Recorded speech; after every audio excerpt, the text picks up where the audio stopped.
Hello and welcome to the Majlis podcast, Radio Free Europe, Radio Liberty's current affairs talk show focusing on Central Asia. I'm Bruce Pannier, host of the Majlis and author of the Central Asia and Focus newsletter. In late June, Tajikistan passed a law that banned, quote, alien clothing, unquote. The Central Asian governments have been monitoring their citizens' appearance for years. Young men with beards, for example, have been targets of authorities in several Central Asian countries for years now. When officials see a young man with a beard, they seem to think Islamic extremists, so beards are banned. But there is no doubt that the fashion police in Central Asia have a gender bias when judging what constitutes acceptable or traditional clothing. To discuss all this, I am joined by Svetlana Dzardanova, human rights researcher of Freedom for Eurasia, who's based in Kyrgyzstan, and Niginakhon Saida, a researcher, educator, and freelance journalist from Uzbekistan. Nigina studies Islam, education, and gender issues in Central Asia with a focus on Uzbekistan. So thank you both for joining me. Nigina, I want to start with you. You and Sher Kasimov just wrote an article published by The Beat about the law passed in Tajikistan on alien clothing. Could you tell us about that, please? Yes, Sher Hashimov and I explored how Tajikistan recently passed the law banning the quote-unquote import, sale, promotion, and use of clothing alien to the national culture. And while the ban applies to modern clothes, like too revealing, too short, and other types of clothes, primarily it seems to be aimed at curtailing the use of Muslim clothing in Tajikistan. This is not the first time that Tajikistan has been trying to control women's clothing, especially in the matters of hijab.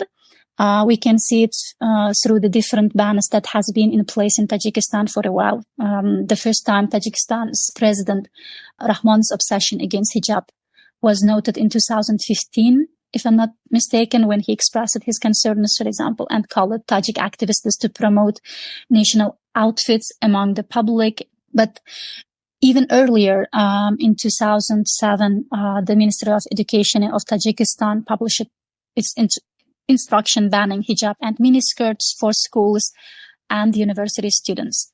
So it has been going on for a while, and it's not particular to Tajikistan only. We can see the similar pattern of efforts from the government side to control women's outfit, especially attacking on hijab in other Central Asian countries as well. Thank you, Nigina. Svetlana, you're also quoted in this article that Nigina and Sher wrote. Can you tell me a little bit about who's deciding what constitute what's traditional clothing and you know what that should be exactly? I mean, I should add in the Tajik case, they don't like black. Nigina might have mentioned that, but they don't like black clothing either. I mean, who's responsible for deciding what's acceptable clothing and what's not? Yes, thank you, Bruce.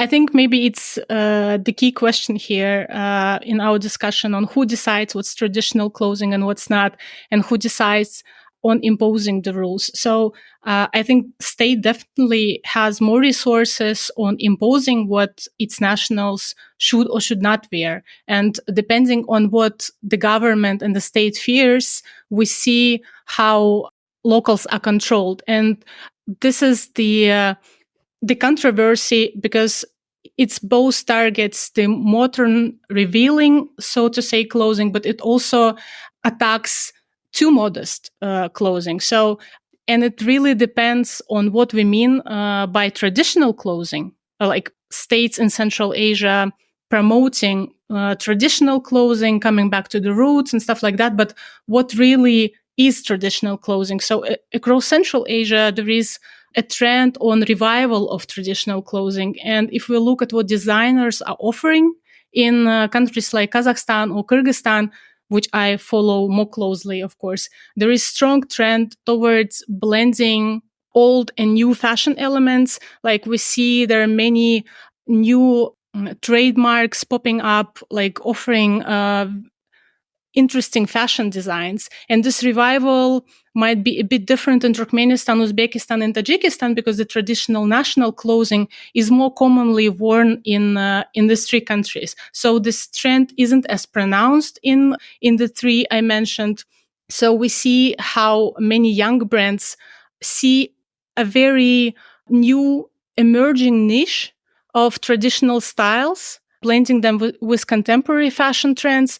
So, and it also comes along with growing emphasis on local cultures and languages, specifically after the conflicts in the region. So people try to look at what constitutes their identity and culture. People are really proud of their identities. And don't mistake me, I mean, it's really wonderful to see. However, this is just one side of the story, because public discourse also highlights a conflict between traditional and so-called alien clothing, so particularly in the context of religious attire. So there are two conflicting tendencies as I see it.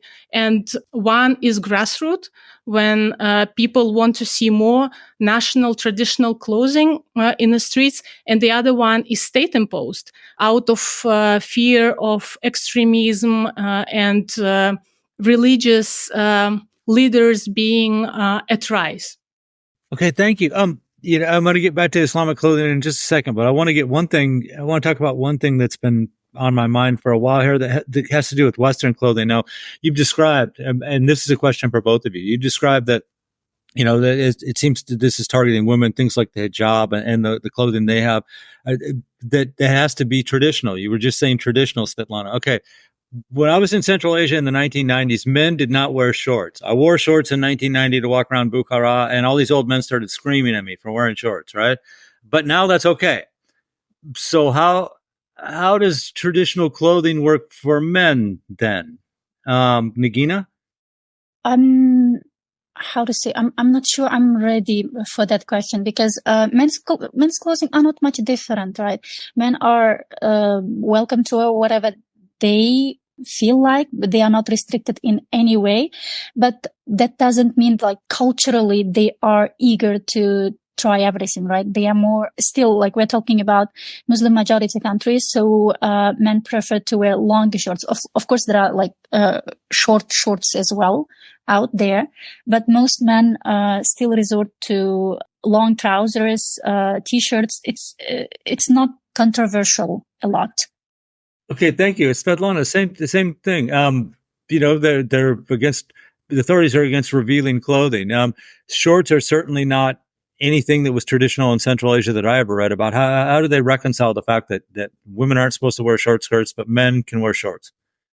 Yeah, I really agree with Nigina here. It's like men's attire is less controversial. It's true in like big cities like Bishkek, Almaty, men wear shorts. And but if we look at the trends and come back to the religious attire, then there are a vivid trend in social networks like Instagram, when people explain that men also should wear modest clothing.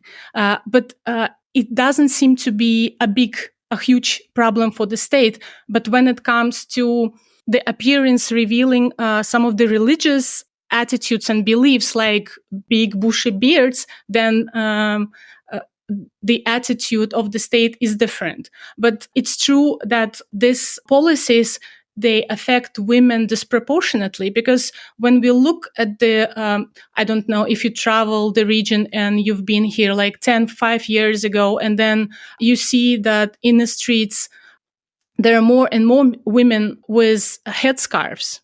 And I think this is more visible to other people, to state officials, when they understand that the religious population is growing. I remember in 2016, Kyrgyz president Atambayev at that time, he sponsored a campaign against Arabization of clothing, because he saw that women more and more start wearing very modest, closed religious clothing, and he was against the trend.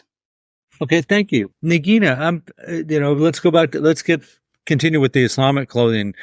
I'm curious when they're looking at what's acceptable Islamic clothing in this on the streets, in business places, is it truly representative of traditional values in a place called like Uzbekistan, for instance, or Tajikistan? I mean, you see old photos from the 19th century from the area, and women are actually completely veiled, completely covered in some areas, right? So and a lot of the clothing is dark. So what is exactly is the basis for determining what is acceptable Islamic clothing and what is not? If you can help me out with that. Okay, maybe we can circle back to the initial question and dig a little bit with the legal documents, if you do not mind. Yeah, please. So in Uzbekistan, there was a law, for example, against wearing praying clothes, ibadat libasa, right, in public places. But that law was abolished, that was an article in the administrative code of the Republic of Uzbekistan, and that was abolished last year, right? But there are still certain articles in the administrative and the criminal code of Uzbekistan, for example, that does not exactly specify, but still gives you some clue, right? I'm going to go through a couple of them, if you do not mind. For example, Article 184.4 of the Administrative Code of Uzbekistan on wearing a non-identifying appearances in public, right? Which basically means that you are not allowed to cover your face in public with a veil, niqab, or anything, to the extent that it does not allow identification of the person. Right? For example, law enforcement officers or others should be able to see that who you are. Right? And in other cases, like, a person is punished with a fine. There are exclusions for that, of course. For example, if you are wearing a helmet, right? Or medical masks or similar gears that are used for professional uses or for other purposes, right?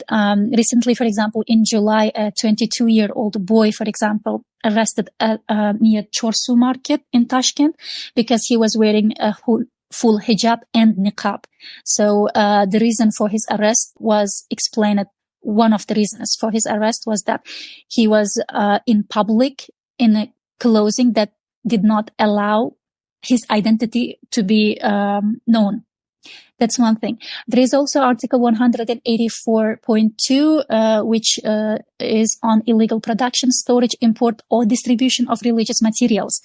And it's also punishable with fine from $500 approximately to $2,500. I couldn't find many cases related to it in regard to clothing, but last year, 23-year-old boy from Namangan was charged with that article because he married, basically, and his wedding videos of which circulated across social media shows the bride was full in white clothes and white niqab. Only her eyes were visible, and he himself was wearing red kufaya and white Arabic traditional clothing, right? And later on, he admitted that he gave the religious tone, quote unquote, to the wedding on his own initiative and out of personal conviction, etc. And he was charged with that article. There are also, what is interesting is that the pattern in Central Asian countries with the law to influence or impact on women's clothing goes through educational institutions, right? For example, in Uzbekistan, there is a law from 2018, passed on August 15, on measures to provide students of state general secondary education institutions with a modern school uniform, right?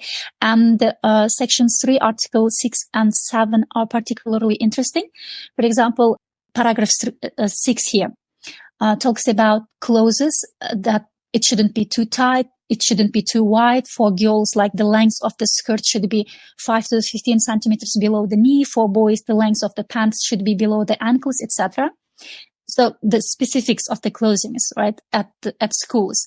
And paragraph 7 says school children must walk inside the building of the educational institution without headgear, like without headscarf, anything on their heads. And explanation to the law, to this paragraph, is given right here. I'm quoting here, if I may.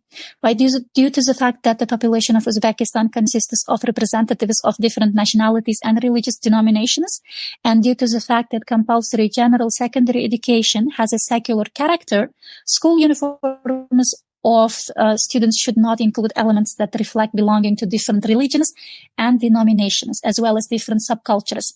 Right, and they are giving examples of hijab, kippah, kafaya, cross, and etc.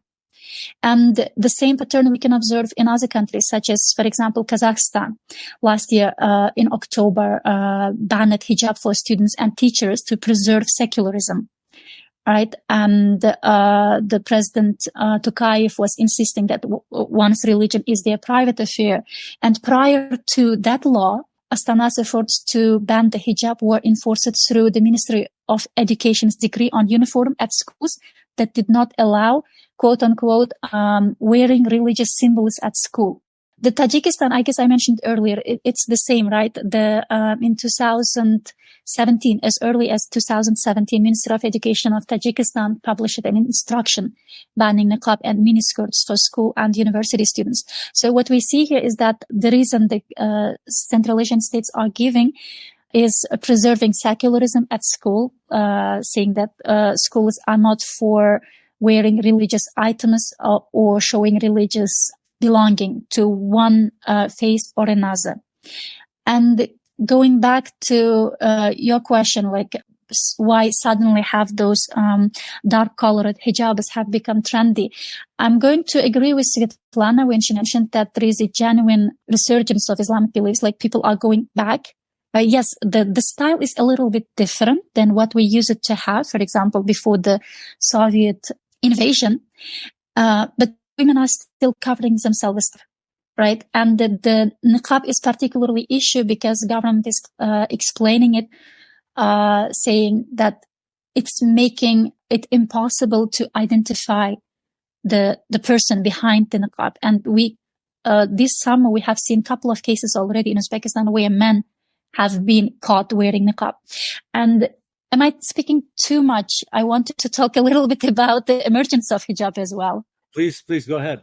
So, going back to why exactly those different styles of hijab, right? For example, if you look at Turkey, women in Turkey wear different style, right? And Turks are ethnically and linguistically closer to Central Asian nations than Arabs, but still those Arabic style, especially the black outfits or other monocolored hijabs have become trendy. And I think there is a role of social media as well, because you see rich Arab social media influencers flaunt their wealthy lifestyle on social media while wearing those abayas, burqas, hijabs, and etc. Right, and they are showing their luxury cars, jewelry, designer clothes, etc. on their social media pages.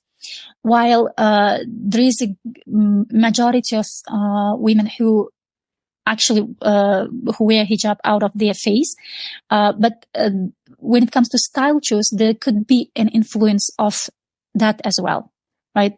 We see so many social media influencers, rich social media influencers, wearing black abaya, like which is more traditional to Arabic nations. So we imitate. So that's why we see often politicians speaking about Arabization, like explaining themselves, we are not against Islam.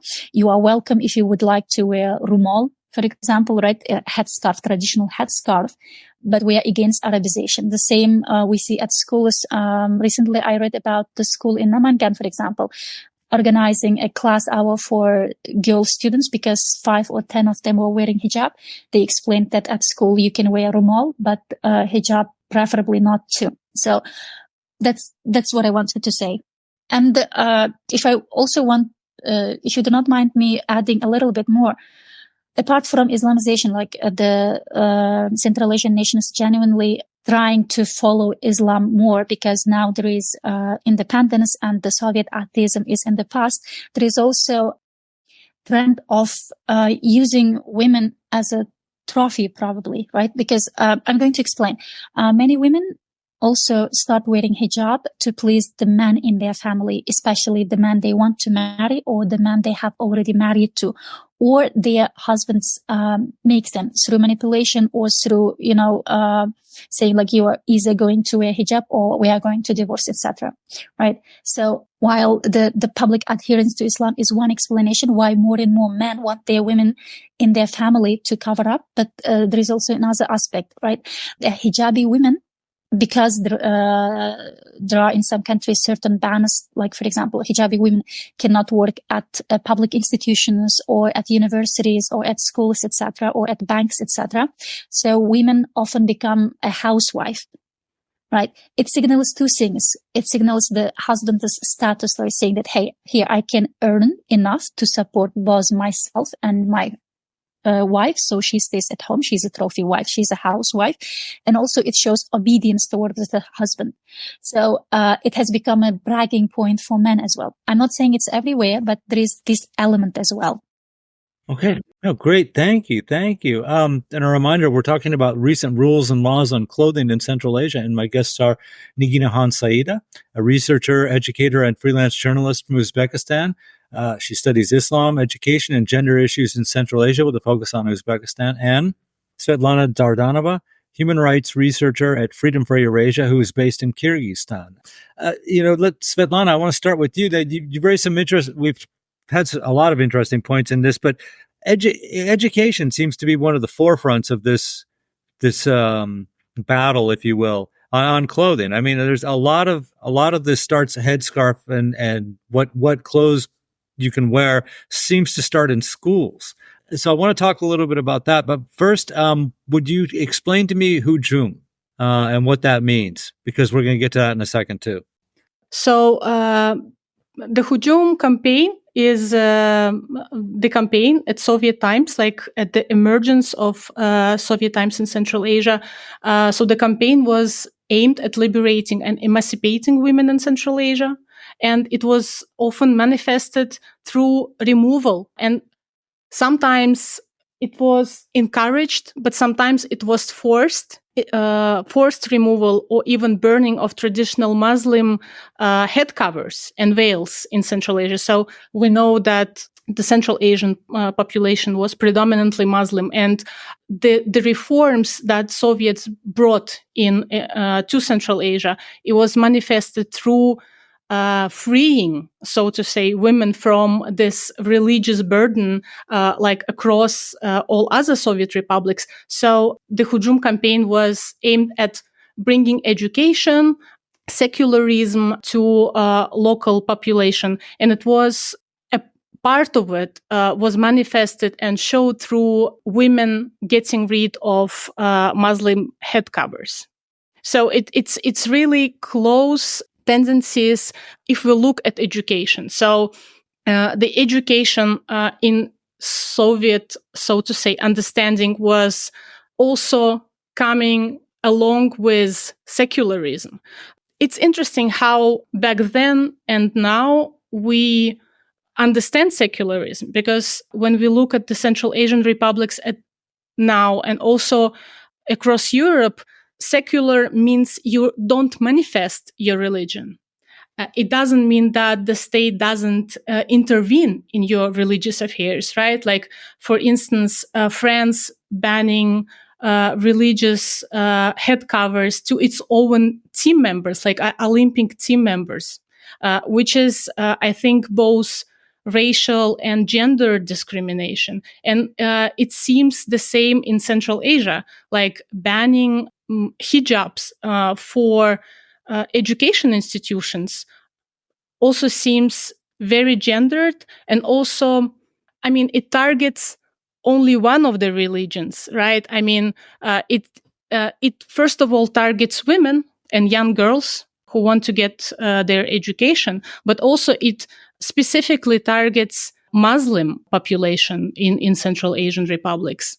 Like, women and girls often, like religious women and girls, they find themselves caught between the state regulations and their own community expectations. I mean, their families and their religious communities wants them to cover, and they are expected to be modest. But the state regulations puts them between the very difficult choice. I mean, it's usually even not their choice to make. I mean, it's their families, their mothers and fathers who are making this choice. So these young girls from very religious families, they risk losing their social networks, like in school, universities, and this results like in very limited opportunities. For instance, if their families adhere to strict dress codes, they might resort for homeschooling, or like withdrawing their girls from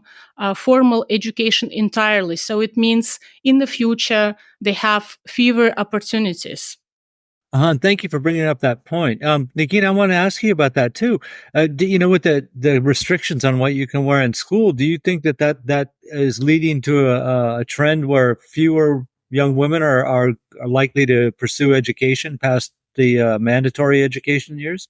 Thank you for the question, Bruce. If you're asking about particularly about Uzbekistan, I do not think so, given that parents, for example, who do not allow for any reason for their children not to attend compulsory secondary general education, they face administrative charges. There is a fine, of course, and then I think even if that doesn't work, there could be criminal charges. Again, I'm not sure, but there is a responsibility. So, and if you also look at the statistics of the graduation rate, almost everyone graduates. There are very few school dropouts. And regarding covering their heads, there are some issues. It's still controversial topic in like whether girls should be allowed to wear a headscarf at schools or not. But I don't think there is a problem with rumal. At least that's what I'm reading from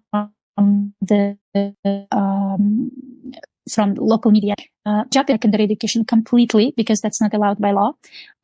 However, there is a trend of if you come from a wealthy family, you can send your kids to private school, and I don't think private schools have this strict regulation against hijab either. And regarding the universities, there are plenty of opportunities, especially for girls. Like Uzbekistan has been trying to improve this gender imbalance that we used to have in higher education, boys versus girls.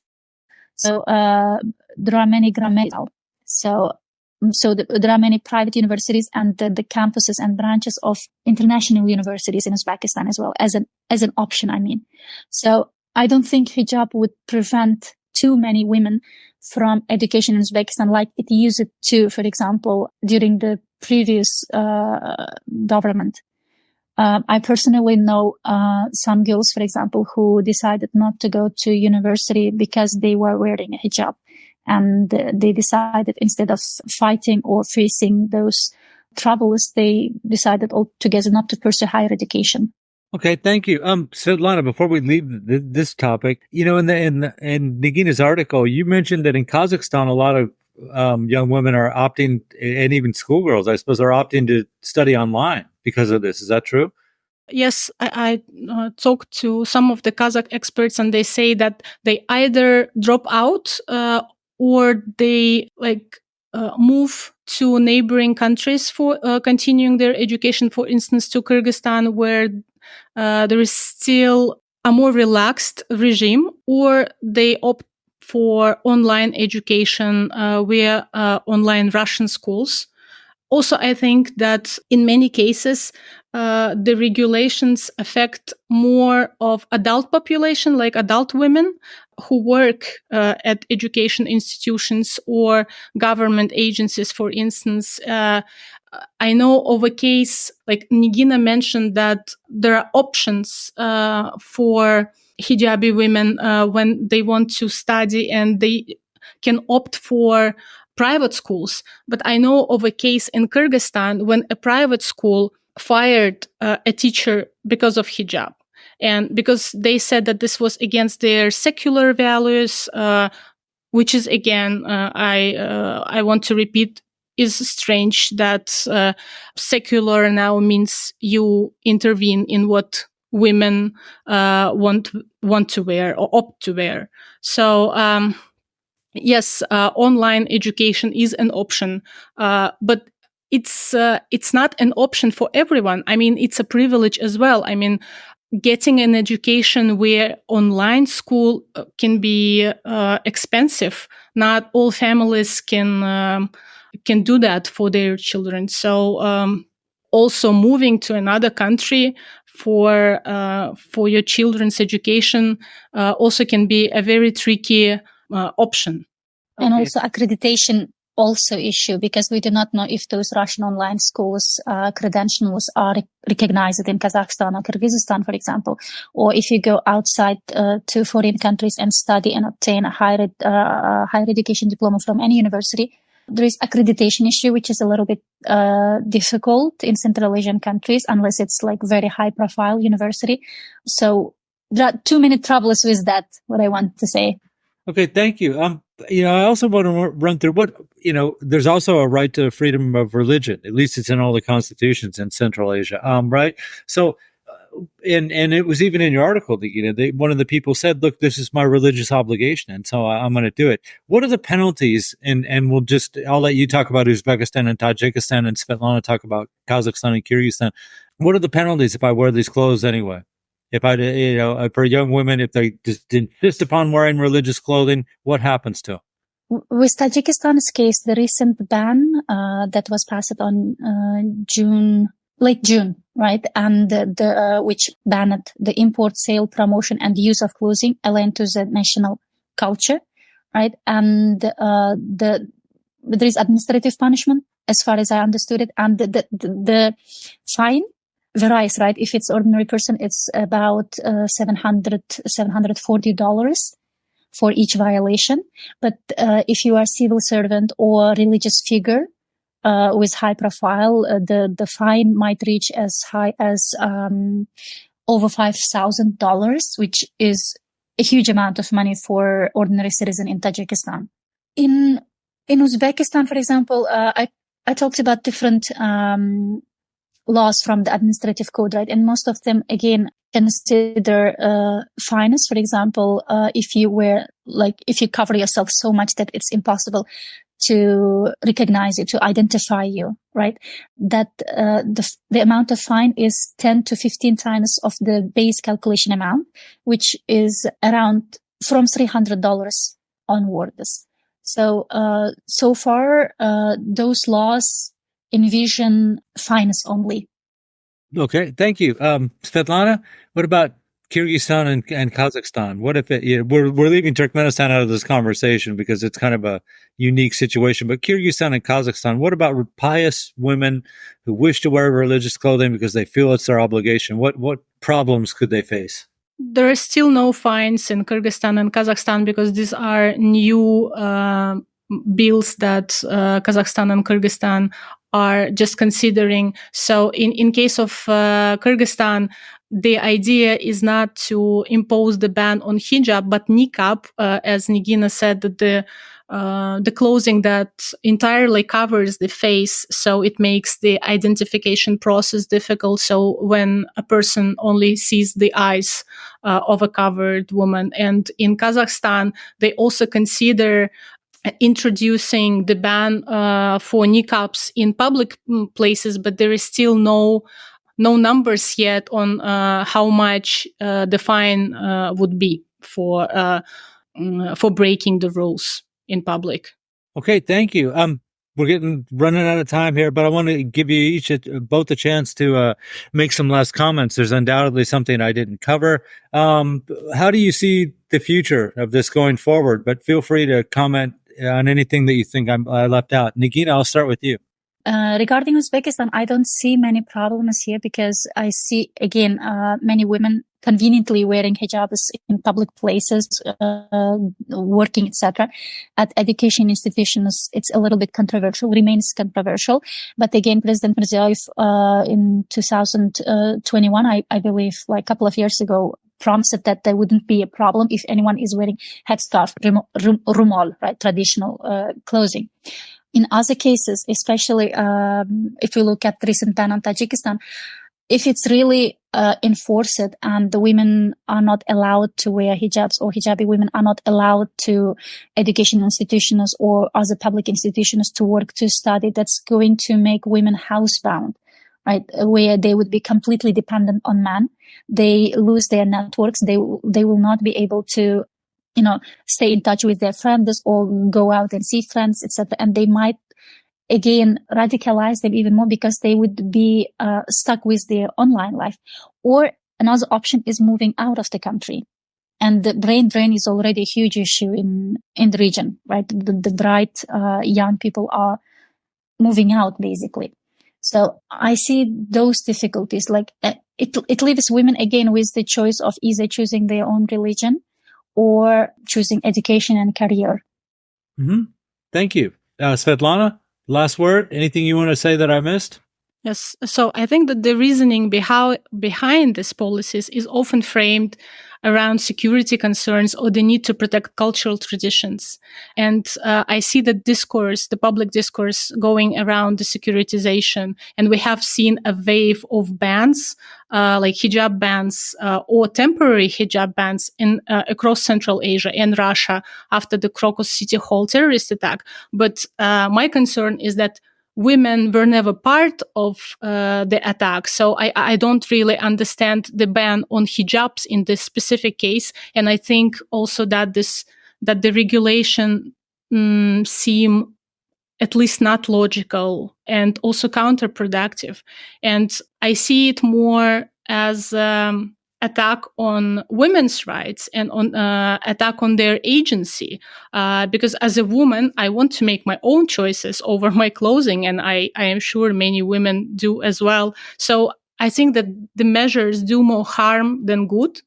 And my concern is that they alienate and marginalize women from society. As Nigina mentioned, this affects their education and work opportunities in the future. So my concern is that we should move and shift the public discourse more on women's rights and their agency in this particular case.